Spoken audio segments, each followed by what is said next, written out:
चमत्कार को नमस्कार। आज विश्व भर के तमाम लोग या सारी मानव जाति चिन्ह चमत्कारों के पीछे भाग रही है। दुनिया में नाना प्रकार के चिन्ह चमत्कार, तंत्र, टोने, तांत्रिक विद्या या जादूगरी हैं, लेकिन इनमें से किसी को भी हम परमेश्वर नहीं मानते और ना ही हम परमेश्वर का दर्जा दे सकते हैं। लेकिन जब बात आती है परमेश्वर की, तो हम उसके परमेश्वरत्व को सिद्ध कराने हेतु चमत्कारों की मांग रखते हैं या चमत्कारों या चिन्हों की उम्मीद रखते हैं। किंतु परमेश्वर की सामर्थ्य सिर्फ चिन्ह चमत्कारों पर निर्भर नहीं करती। लगभग सारे ही धर्मों में चिन्ह चमत्कार होते हैं और इन सब के पीछे परमेश्वर की ही शक्ति हो यह जरूरी नहीं है, क्योंकि बाइबल साफ बताती है कि शैतान भी उन ज्योतिमय स्वरदूतों के समान स्वरूप रख सकता है, अर्थात वह झूठे चिन्ह और चमत्कारों को करने की सामर्थ्य रखता है। फिर यह सवाल आता है कि हम कैसे जानें कि यह चिन्ह और चमत्कार परमेश्वर की ओर से हैं या शैतान की ओर से। और दूसरा यह है कि यीशु ने भी तो चमत्कार किए थे। यीशु मसीह ने चमत्कार किए थे क्योंकि यीशु मसीह इजराइलियों को, यहूदियों को यह बता रहा था कि जिस मसीहा की वह बाट जो रहे हैं वह यीशु मसीह ही उनका मसीहा और उद्धार करता है। जिस प्रकार हम पढ़ते हैं मत्ती 11:4 में कि यूहन्ना बपतिस्मा देने वाले ने भी अपने शिष्यों को भेजा और यीशु के पास कहलाकर यह पूछा कि आने वाला तू ही है या हम दूसरे की बाट जो हैं। आइए देखते हैं यीशु ने क्या उत्तर दिया। यीशु ने उत्तर दिया कि जो कुछ तुम सुनते हो और देखते हो वह सब जाकर यूहन्ना से कह दो कि अंधे देखते हैं, लंगड़े चलते फिरते हैं, कोढ़ी शुद्ध किए जाते हैं और बहरे सुनते हैं, मुर्दे जिलाए जाते हैं और कंगालों को सुसमाचार सुनाया जाता है।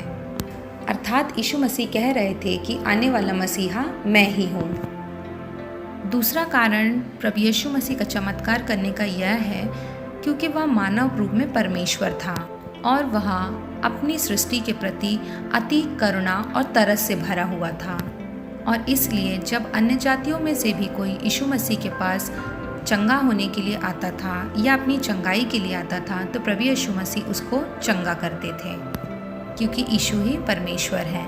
और यीशु मसीह का सबसे बड़ा चिन्ह चमत्कार और चंगाई यह थी कि यीशु मसीह ने मानव जाति को आत्मिक चंगाई के लिए प्रेरित किया, अर्थात मनुष्य और मनुष्य की आत्मा जो कि पापों से ग्रस्त है, यीशु मसीह के बलिदान पे विश्वास लाने से चंगी हो जाती है। और जो यीशु मसीह के बलिदान पे विश्वास करता है, प्रभु यीशु मसीह उसे अनंत काल के जीवन देने का वादा करते हैं। इसका वर्णन हम पढ़ते हैं यूहन्ना 6:66 में। इस पर उसके चेलों में से बहुतेरे उल्टे फिर गए और उसके बाद उसके साथ ना चले। तब यीशु ने उन 12 से कहा, क्या तुम भी चले जाना चाहते हो? शमौन पतरस ने उसको उत्तर दिया कि हे प्रभु, हम किसके पास जाएं? अनंत जीवन की बातें तो तेरे ही पास हैं और हमने विश्वास किया और जान गए हैं कि परमेश्वर का पवित्र जन तू ही है। अर्थात यीशु मसीह का सबसे बड़ा चिन्ह चमत्कार यही है कि प्रभु यीशु मसीह ने हमें पापों से क्षमा करके अनंत काल का जीवन देने का वादा किया है। और यीशु मसीह चिन्ह चमत्कार और चंगाई देने की सामर्थ्य रखता है क्योंकि वह परमेश्वर है और करुणा से भरा हुआ है। किंतु केवल सिर्फ अपनी चंगाई और सांसारिक बातों के पीछे ही चिन्ह चमत्कारों के पीछे भागते रहना, यह बात सही नहीं है। और यदि आपने अभी तक उसके सबसे बड़े चमत्कार का आनंद नहीं उठाया है, तो आइए आज ही प्रभु यीशु मसीह को अपना एकमात्र उद्धारकर्ता और मसीहा करके जीवन में स्वीकार करिए और पापों की क्षमा और अनंत काल का जीवन प्रभु यीशु मसीह के द्वारा पाइए। सबको जय मसीह की।